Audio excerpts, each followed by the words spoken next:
ایک ٹانگ پر کھڑے ہو کر کے قرآن پاک پڑھا. 17 منٹ تم میں سے کوئی قرآن شریف لینا ہاتھ میں پڑھنا مت، لے کے کھڑے ہو جانا. 17 منٹ نہیں کھڑے ہو سکتے، پیر پہ برم چڑھائے گا اور کام چھوڑ دے گی آپ کا. ہو سکتا ہے کہ بالکل وہ خرابی ہو جائے، لیکن وہ 17 سال تک کھڑے رہے قرآن پاک ہاتھ میں لے کر کے اور قرآن پڑھتے رہے. اب بات یہ ہے کہ وہ سرکار غوث اعظم ہے، وہ غوث اعظم ہے اور وہ اللہ کے بھی محبوب ہے، رسول اللہ کے بھی محبوب ہے. تیری سرکار نے لاتا ہے رضا اس کو شفیع جو میرا غوث اور لاڈلا بیٹا کیا، سمجھے؟ تو انہوں نے 17 سال تک پڑھ لیا لاڈلا جو ہے نا. لیکن ہم لوگوں کو اس کرامت سے کیا سبق ملا؟ تو ہمیں اس سے سبق یہ ملتا ہے، سرکار غوث اعظم ایک ٹانگ پر 17 سال کھڑے ہو کر قرآن پاک پڑھ رہے ہیں. وہ ہم ساروں کو یہ تعلیم دینا چاہ رہے ہیں کہ 5 منٹ قرآن پاک کا اگر تمہاری والدہ تمہارے اوپر تقاضا کر دے، اے نوجوانوں اگر تمہارا باپ تم سے چند منٹ کے لیے نماز پڑھنے کو کہہ دے تو یہ مت کہا کرو کہ دین میں بڑی دشواریاں ہیں. اگر تم سے دوپٹہ ڈھکنے کو کہہ دیا جائے تو یہ مت کہا کرو کہ دین میں بڑی دشواریاں ہیں. اگر تم سے سجدے کرنے کو کہہ دیا جائے، پورے کرتا پاجامہ پہننے کو کہہ دیا جائے، سر ڈھک کے کھانا کھانے کو کہہ دیا جائے، لیٹرین پیشاب باتھ روم میں اگر آپ سے سر ڈھکنے کو کہہ دیا جائے تو یہ مت کہا کرو دین میں بڑی باریکیاں ہیں، دین میں بڑی دشواریاں ہیں. دیکھ لو ذرا وہ محی الدین عبد القادر سرکار غوث اعظم کی شان کو کہ 17 سال تک کھڑے ہو کر کے قرآن پاک پڑھتے رہے ایک ٹانگ پر. لیکن حضرت پوری کتابیں چھوڑ ماری، کسی جگہ یہ نہیں ملتا کہ سرکار غوث اعظم نے منہ اٹھا کر کے اللہ کی طرف شکوہ کیا ہو کہ 17 سال سے تیرے لیے قرآن پڑھتا رہا، بتا تم نے مجھے کیا دیا، یا کبھی زبان سے شکوے کا لفظ بھی نکلا ہو. وہ 17 سال تک پڑھتے رہے لیکن شکوہ نہ کیا. اور ہم 17 منٹ نہ پڑھ سکتے لیکن روز ہی شکوہ کرتے ہیں، روز ہی شکوہ کرتے ہیں دین مصطفیٰ پر، روز آوازیں اٹھاتے ہیں. جس مصطفیٰ نے ان کی چادریں بچائی، جس مصطفیٰ نے ان کے بالکل ایمان بچائے، ان کی جانیں بچائی، انہیں جلنے سے بچایا، قبر میں دفن ہونے سے بچایا، جس مصطفیٰ نے آپ کو ریت پہ گھسیٹنے سے بچایا، پہاڑوں پر چلنے سے بچایا، لومڑیوں کے پیٹوں سے بچایا. آج سارے کے سارے مسلمان اسی مصطفیٰ کریم کے نام سے کتنا دور بھاگنے لگے، بیٹیاں سر ڈھکنے سے بھاگنے لگے، قرآن پاک پڑھنے سے بھاگنے لگی، نوجوان ہمارے روزوں سے بھاگنے لگے اور بیئر جوا شراب ساری چیزوں کے قریب ہو گئے. بس کیا کرتے ہیں کہ پورے سال میں چند وقت تھوڑا سا وقت نکال لیا اور تقریر سن لی، اس کے بعد جا کر کے جمعہ پڑھ لیا، اس کے بعد یہ سوچتے ہیں کہ ہم ہیں اصلی مسلمان. یہ بات نہیں ہے. سرکار غوث اعظم کی دی ہوئی تعلیمات پر عمل کرو. اور تعلیمات کیا ہے کہ بھوکے کو کھانا کھلاؤ، پیاسے کو پانی پلاؤ، لوگوں کی خبر گیری کرو. اگر کوئی بیمار ہو جائے تو اس کی عیادت کرو. اگر آپ کی گھر پڑوسن کی بیٹی بیمار ہے تو اس کے علاج کا خمیازہ اٹھاؤ، اس کے علاج کا اپنا خرچہ اٹھاؤ، اس کے لیے کپڑوں کا انتظام کرو، اس کی تعلیم کا انتظام کرو، اس کی پڑھائی کا انتظام کرو. اور یہ فضول کے خرچے ختم کر کر کے وہ اپنی بہن بیٹیوں کے کام آؤ، اپنی بہنوں کے کام آؤ، ان کی خبر گیری کرو، ان کے لیے عیدیاں بھجواؤ، ان کی صحیح طریقے سے تعلیم و تربیت کرو. اگر آپ ابھی وہ آپ کی کفالت میں ہے تو صحیح طریقے سے پرورش کرنے کے بعد میں ان کے لیے بہترین نکاح کا انتظام کرو. حافظ قاری علماء ان کے نکاحوں کے لیے ڈھونڈو. برادری بازی کا ڈھول مت بجاؤ، برادری بازی کا ڈھول ہرگز مت بجاؤ، بلکہ تمہاری برادری صرف ایک ہے اور وہ برادری کیا ہے؟ وہ اسلام ہے. آپ کی برادری صرف اسلام ہے. سارے کے سارے ایک ہو جاؤ، ایک جٹ ہو کر کے اس مسجد کو بھی بلند کر دو، اس گاؤں کو بھی بلند کر دو، اس بستی کو بلند کر دو، ان کی تعلیمات کو بلند کر دو، ان کی جہالتوں کو دور کر دو. نمازوں سے اپنی پیشانیوں کو سجا لو، اپنے اندر سرکار غوث اعظم کی تعلیمات کو بے بس کر لو، آراستہ پیراستہ کر لو، ان کے دیے ہوئے لباسات کو اپنے اوپر آراستہ کر لو، اپنے آپ کو دین مبین کے طریقے پر ڈھال لو. بس دین مصطفیٰ پر چلنے والے بن جاؤ. چاروں طرف جتنے کتے بھوک رہے ہیں سارے بھوکنے بند ہو جائیں گے، سارے کے سارے تمہارے طریقوں سے دب جائیں گے، سارے کے سارے سارے کو تسلیم ہو جائیں گے. ایک بھی بھوکنے والا نہ ہوگا. دین اسلام کو کوئی نقصان نہیں پہنچا سکتا. دین اسلام کو نقصان پہنچانے والی صرف مسلمان کی ذات ہے. صرف مسلمان ہی دین اسلام کو نقصان پہنچا رہے ہیں. مسجدوں کو ڈھانے والے مسلمان ہیں، ان کی بنیادیں گرانے والے مسلمان ہیں، انہیں ویران کرنے والے مسلمان ہیں، مدرسوں کی بنیادیں ڈھانے والے مسلمان ہیں، چاروں طرف تباہیاں مچانے والے مسلمان ہیں. کیوں؟ یہ پتھر نہیں مارتے لیکن یہ مسجدوں سے دور ہو جاتے ہیں. یہ پتھر نہیں اٹھاتے لیکن پتھر کھانے کے لیے سر جھکا لیتے ہیں. آپ جانتے ہو بزرگوں نے لکھا ہے کہ ظلم سہنا بھی ظلم ہوا کرتا ہے.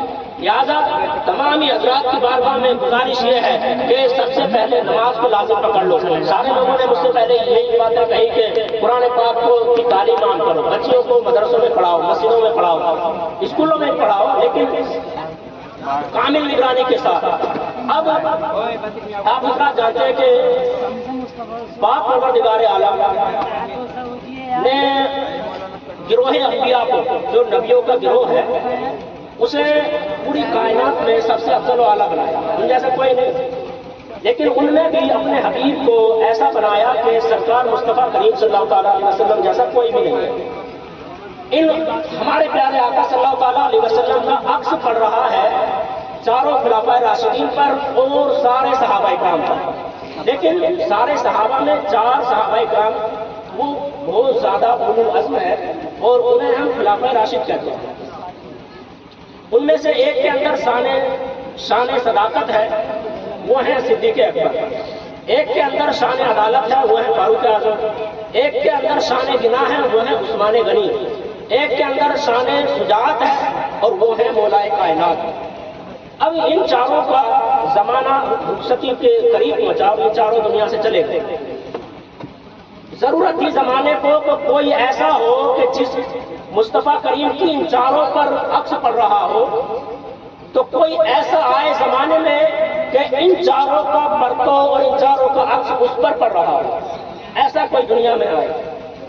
اللہ تعالیٰ کی مشیت نے، رحمت نے پکارا اور بغداد کی سرزمین کے مقدر کو بلند کر دیا اور سرکار غوث اعظم کو اس ایران کی سرزمین کے گاؤں جیلان میں پیدا فرمایا۔ جب سرکار غوث اعظم جیلان میں پیدا ہوئے تو پیدا ہونے کے بعد میں جب آپ نے پڑھ لکھ کر کے پروان چڑھے، اب جو دیکھتا تھا اس کو سرکار غوث اعظم کے اندر شان صداقت کی نظر آتی تھی۔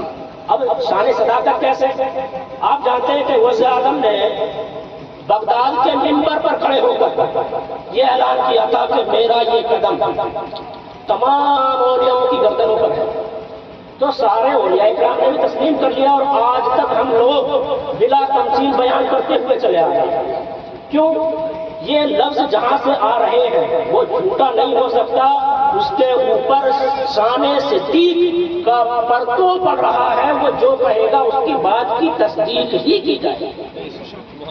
اب سرکار غوث اعظم نے فیصلے فرمائے بغداد کی سرزمین پر، ساروں نے تسلیم کر لیا کہ فاروق اعظم کا پرتو ان کے اوپر پڑ رہا ہے۔ اس کے بعد میں آپ نے سخاوت کی اور آپ کی سخاوت اس قدر بڑھ چڑھ کر کی کہ بزرگان دین فرماتے ہیں کہ آنکھوں کی طرح آپ سخاوت فرماتے ہیں۔ کیوں؟ کیونکہ سرکار حضرت عثمان غنی کا پرتو ان کے اوپر پڑ رہا ہے۔ آپ کی طاقت قوت ایسی تھی کہ بڑے سے بڑا بادشاہ، بڑے سے بڑا پہلوان آپ کے سامنے ٹک نہیں سکتا تھا۔ کیوں؟ کیونکہ شان شجاعت ان کے اوپر پڑ رہی تھی۔ یہ چاروں عکسوں کے اندر جمع تھے۔ اب امام حسین اور امام حسن رضی اللہ تعالیٰ عنہ سے اس قدر نسبت ہے کہ سرکار غوث اعظم رضی اللہ تعالیٰ عنہ جب ان ساروں کا مجموعہ بن کر کے کھڑے ہوئے اور آپ نے فنا الرسول کی منزل کو طے کیا، تو پھر سرکار اعلیٰ حضرت نے فرمایا کہ مصطفیٰ کے تنے بے سایہ کا سایہ دیکھا، جس نے بھی دیکھا میری جان جلوہ زیبا تیرا۔ پھر یہ احسان کو لے کر کے سرکار غوث اعظم بغداد کی گلیوں میں ٹہلتے رہے۔ بہرحال اتنا لمبا وقت ہو چکا ہے۔ سرکار غوث اعظم کی عطا کردہ ایک نماز ہے، نماز غوثیہ۔ نماز غوثیہ اگر ہم میں سے کوئی ایسا ہو جس کے پاس اولاد نہ ہو، بس اسی نماز کو بتا کے ختم کرنا ہوتا ہے۔ جس کے پاس اولاد نہ ہو، مالوں کاروبار یا ان چیزوں میں پریشانیاں ہوں، تو آپ حضرات اس نماز غوثیہ کو پڑھیں اور اپنی مراد کو مانگیں۔ اگر امتحان میں بھی آپ اگر فیل ہو رہے ہو نا، تو اس امتحان میں بھی انشاءاللہ عز و جل اللہ تعالیٰ آپ کو کامیابی عطا فرمائے گا۔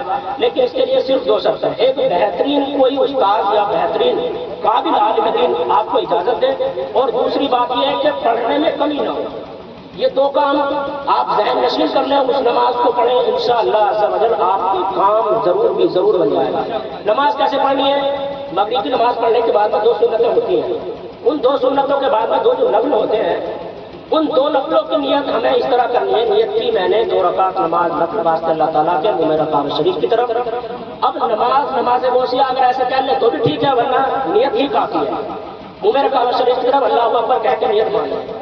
نیت کرنے کے بعد میں سبحانہ پڑھیں، سبحانہ پڑھنے کے بعد میں اعوذ باللہ من الشیطان الرجیم بسم اللہ الرحمن الرحیم پڑھ کر پوری سورہ فاتحہ الحمدللہ رب العالمین پوری پڑھ لیں۔ اس کے بعد آپ کو 11 مرتبہ کل پڑھنا ہے۔